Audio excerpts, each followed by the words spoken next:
Halo semuanya, Assalamualaikum warahmatullahi wabarakatuh. Kembali berjumpa dengan Ibu pada kesempatan hari ini. Senang sekali Ibu berjumpa dengan teman-teman semuanya di separuh perjalanan kita menghadapi mata kuliah statistik probabilitas. Nah, teman-teman semuanya, pada kesempatan hari ini Ibu pengen banget belajar bareng teman-teman semuanya bagaimana kita menyusun kuesioner penelitian dengan baik. Nah, namun sebelumnya teman-teman semuanya ada sebuah cerita yang ingin Ibu sampaikan kepada teman-teman semuanya. Mudah-mudahan ini bisa menjadi semangat buat teman-teman semuanya di rumah untuk belajar kembali. Teman-teman semuanya, hidup itu memang enggak mudah. Enggak semudah kita membalikan telapak tangan kita. Ada sebuah cerita, ada seorang manajer yang kaya raya, dia bekerja di suatu perusahaan yang luar biasa, duitnya banyak, tapi apa yang terjadi teman-teman semuanya? Istrinya dan dia sudah 10 tahun menikah, tapi belum dikaruniai seorang anak. Hatinya sangat sedih luar biasa. Sangat tidak bisa digantikan oleh apapun. Walaupun duitnya banyak, tapi dia merasakan hati yang sangat hampa. Tidak ada sesuatu kekurangan dalam diri hidupnya. Yang kedua, ada seorang tukang supir taksi. Ada seorang supir taksi ya teman-teman. Nah, supir taksi ini itu pengen pulang kampung, dia kerja di Jakarta. Dia pengen pulang kampung, dia pengen ngebeliin orang-orang di sekitarnya oleh-oleh yang luar biasa. Tapi dia nggak punya duit yang cukup untuk belikan oleh-oleh tetangganya itu. Hatinya sangat bingung sekali karena dia nggak pengen terlihat nggak jauh lebih sukses daripada tetangganya. Hatinya sangat gelisah. Dia mikir, aduh kenapa sih saya sudah bekerja bertahun-tahun di Jakarta tapi nggak pernah bisa membelikan oleh-oleh yang layak buat orang-orang sekitar saya. Dan yang ketiga, ada seorang detektur yang luar biasa, kaya raya, duitnya kalau dimakan oleh 7 turunan gak bakalan habis. Tapi ternyata teman-teman dia udah punya anak tapi dia anaknya itu naudzubillah dia memakai narkoba, kemudian berjudi dan sebagainya, menghabiskan harta orang tuanya. Hatinya sangat sedih sekali karena nggak berhasil untuk mendidik anaknya. Teman-teman semuanya, ketika kita perhatikan 3 kasus orang tersebut, bahwasanya kita harus menyadari bahwasanya setiap orang itu punya nerakanya masing-masing. Setiap orang itu harus berjuang untuk keluar dari nerakanya masing-masing. Nggak perlu risau, kalaupun teman-teman saat ini belum menemukan suatu ide untuk penelitiannya teman-teman ke depan, ayo sekarang mulai keluar dari zona yang nyaman seperti itu. Mulai bekerja keras, di mana teman-teman semuanya nanti itu bisa menyelesaikan tugas akhirnya teman-teman melalui kegiatan-kegiatan yang ada di kampus. Mulai dari sekarang, jangan pernah merasa sendiri teman-teman, karena ada orang-orang yang sama-sama berjuang dengan teman-teman semuanya. Bagaimana caranya? Ini adalah salah satu langkah awal buat teman-teman semuanya untuk bikin penelitiannya teman-teman. Salah satunya adalah bikin yang namanya kuesioner.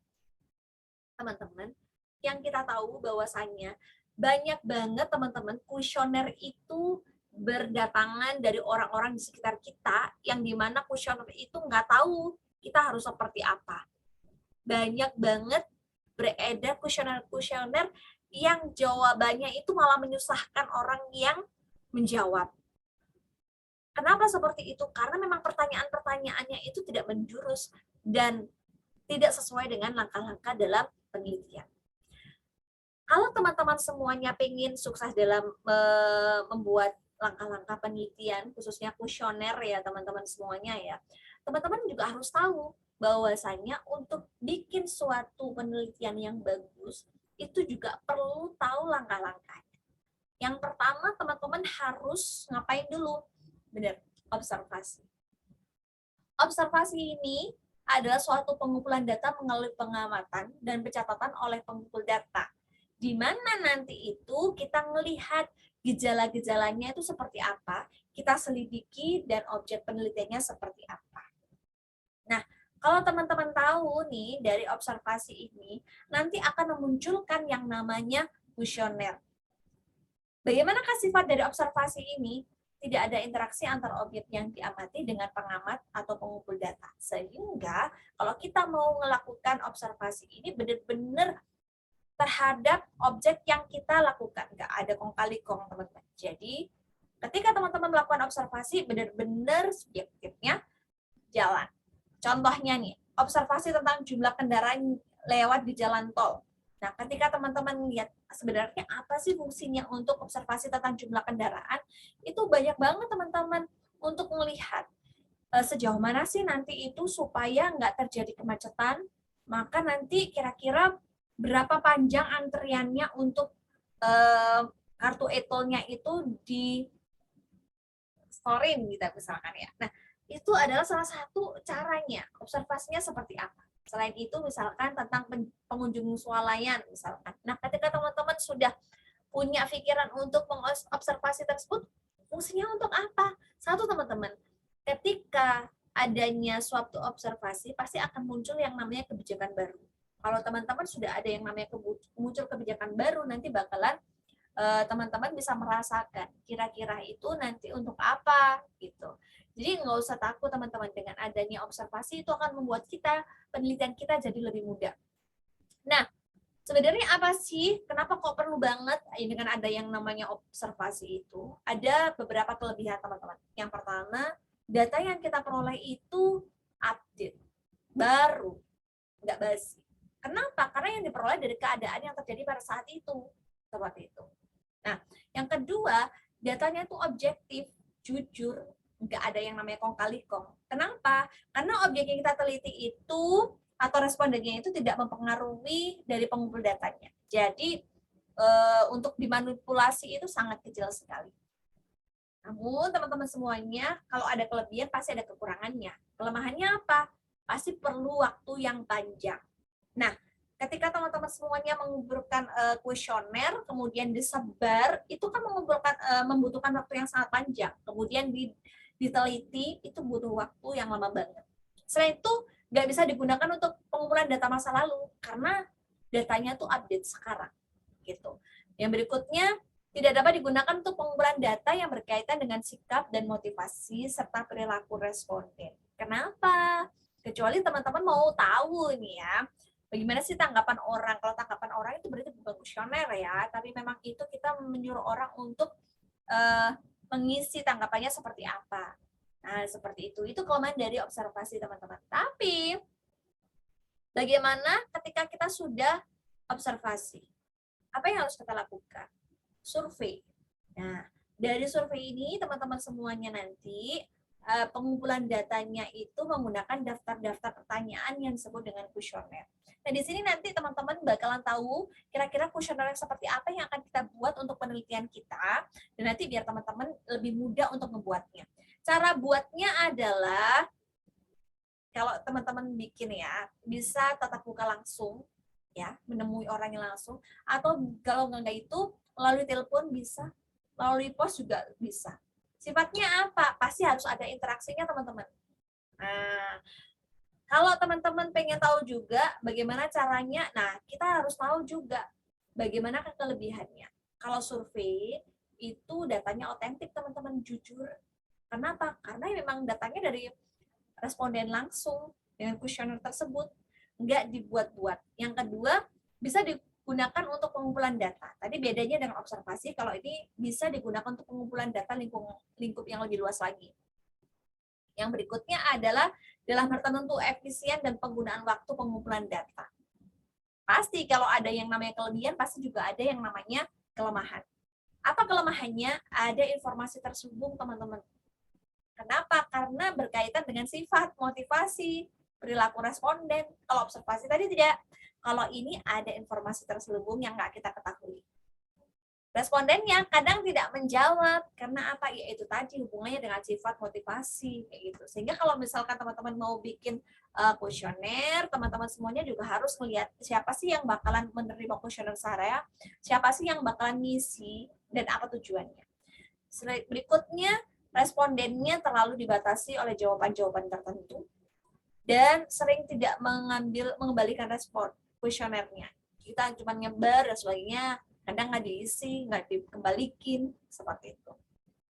Nah, Tujuan kita hari ini adalah bikin kuesioner teman-teman semuanya untuk penelitian kita selanjutnya dengan cara melakukan berbagai survei.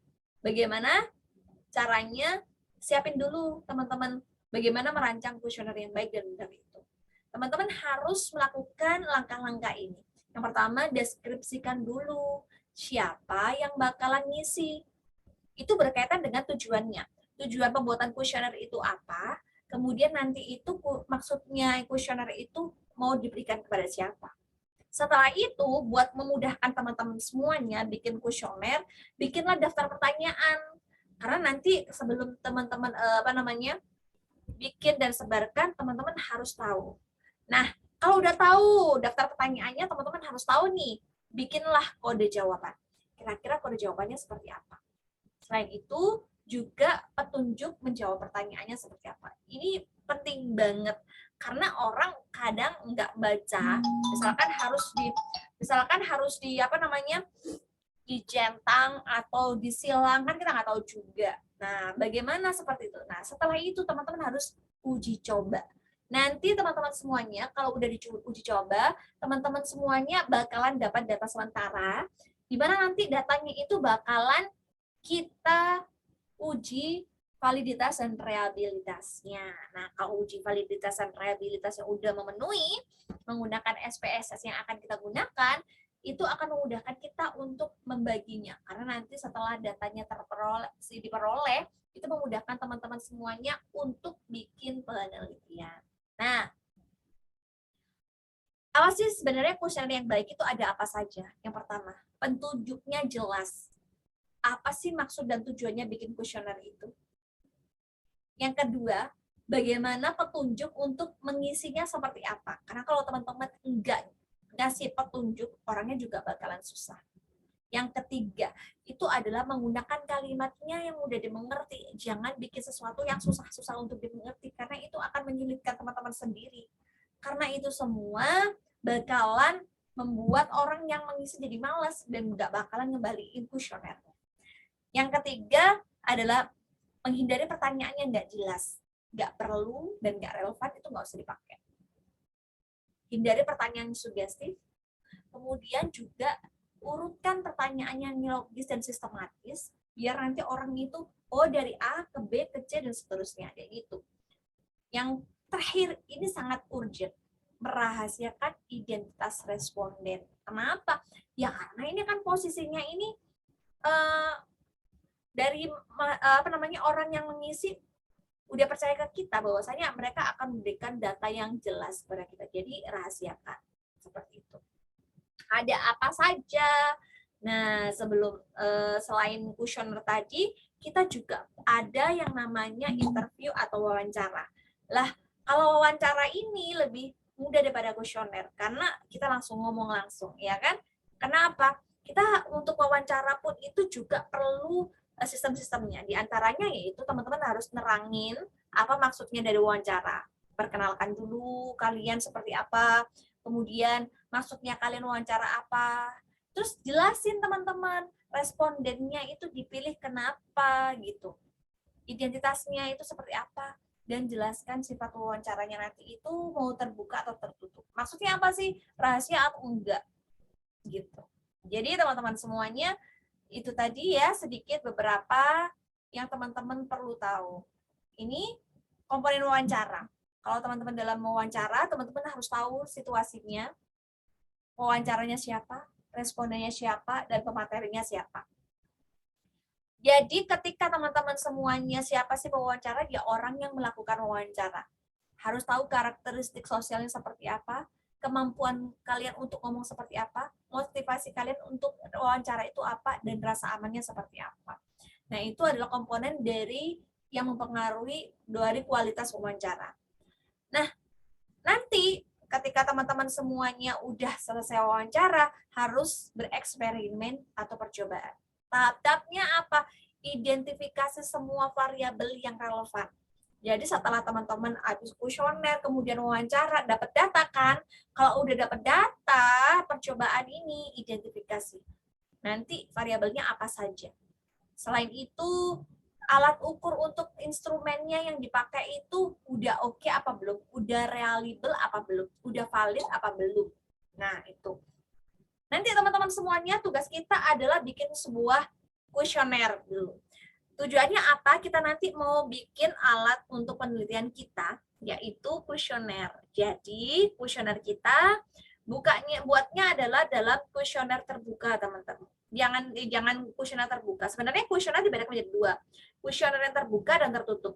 Kuesioner terbuka itu adalah kuesioner yang diberikan kesempatan kepada orang yang akan menjawab itu dengan sesuai kalimat sendiri dan panjang lebar. Tapi itu akan menyusahkan kita kalau kita mau mengolah data. Nah, yang kedua ada yang namanya kuesioner tertutup. Kuesioner tertutup itu adalah kuesioner yang udah disediain jawabannya. Jadi respondennya nanti tinggal milih aja. Dan teman-teman semuanya kalau bikin kuesioner tertutup itu harus hati-hati. Karena ketika teman-teman tahu bahwasanya teman-teman itu udah bikin kuesioner, maka nanti teman-teman semuanya juga harus tahu kalau teman-teman semuanya itu harus melihat bahwasanya pertanyaan dari 1 sampai yang banyak pertanyaan itu harus saling berhubungan. Kita nanti akan menguji apakah dia valid atau enggak. Pembahasan untuk menguji validitas dan reliabilitas kuesioner bisa dilihat di video Ibu yang berikutnya. Nah, teman-teman semuanya, bagaimanakah pendapatnya teman-teman semuanya misalkan untuk bikin suatu kuesioner? Jadi yang pertama, tugas dari teman-teman semuanya adalah bikinlah suatu kuesioner, tentukan temanya dulu. Kalian mau bikin tema apa? Jadi kalian silahkan tentukan temanya, mau bikin kuesioner tentang apa, misalkan loh ya, misalkan pengaruhnya gadget terhadap IPK mahasiswa, misal. Pertanyaannya apa nih kira-kira? Nah, itu. Nah, di sini Ibu kasih batasan teman-teman kalau membuat kuesioner. Teman-teman bikinlah dengan menggunakan kuesioner tertutup. Jadi teman-teman udah harus disediain jawabannya. Sangat mahal, mahal, cukup, atau misalkan ini contohnya ya. Atau misalkan baik, sangat baik, kurang baik, seperti apa gitu. Nah, itu teman-teman semuanya harus seperti itu. Ketika teman-teman semuanya pertanyaan 1 sampai 10, misalkan bikin 10 pertanyaan, maka pertanyaan yang buat teman-teman itu jawabannya juga itu aja. Nggak boleh misalkan ya pertanyaan ke-1 bikinnya seperti ini, misal tadi tentang kuesioner tentang pengaruh gadget dalam IPK mahasiswa misalkan. Pertanyaan yang pertama, berapa lama teman-teman semuanya dalam memakai gadget satu harinya misalkan. Yang pertama lebih dari 5 jam, kurang dari 5 jam, kurang dari 1 jam, dan seterusnya. Misalkan gitu. Yang kedua, pertanyaannya adalah apakah Anda sering menggunakan gadget? Iya, tidak. Itu nggak boleh. Tapi teman-teman semuanya harus konsisten. Pertanyaan 1 sampai ke 10 itu harus konsisten. Jadi konsistennya seperti apa? Jawabannya misalkan teman-teman iya tidak, maka 1 sampai 10 juga iya tidak aja. Jangan bervariasi jawaban. Jadi pilihlah pertanyaan-pertanyaan yang saling berhubungan dan untuk skalanya tetap. Jadi misalkan teman-teman milihnya iya tidak pilihannya. Pertanyaan 1 sampai 10 itu juga iya tidak. Jangan berbeda-beda pilihan jawabannya. Jadi pilihannya A, B, C, D itu sama semua dari semua pertanyaan. Ya, tugasnya teman-teman, bikinlah suatu tema tentang yang namanya kesukaan kalian terserah atau masalah yang terjadi di sekitar kalian, kemudian kalian buatlah dari tema itu minimal 15 pertanyaan. Minimal 15 pertanyaan, kemudian teman-teman semuanya susun pertanyaan itu menjadi pertanyaan tertutup, udah harus dikasih pilihan jawaban. Jadi nanti itu teman-teman semuanya kalau bikin biar mudah kasih pilihan jawaban, tapi yang sama semua ya, kuesioner tertutup.